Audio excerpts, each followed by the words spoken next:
Operation સિંદૂરના BSF 68 બટાલિયનના Kutch border ઉપરના જવાનો માટે સ્ટોરેજ કરી શકે તે માટે કચ્છ જિલ્લા ગ્રામ વિકાસ સમિતિ ગોધરા દ્વારા દાતાશ્રીઓના આર્થિક સહયોગથી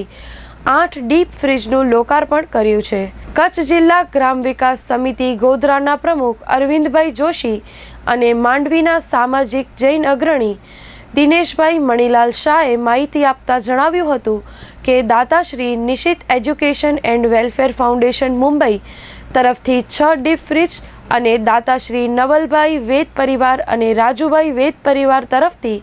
2 ડીપ ફ્રીજ સહિત કુલ 8 ડીપ ફ્રીજનું લોકાર્પણ તાજેતરમાં કરવામાં આવેલું હતું। ડીપ ફ્રીજના લોકાર્પણ સમારોહમાં કચ્છ જિલ્લા ગ્રામ વિકાસ સમિતિ ગોધરાના પ્રમુખ અરવિંદભાઈ જોશી, સમિતિના સક્રિય કાર્યકર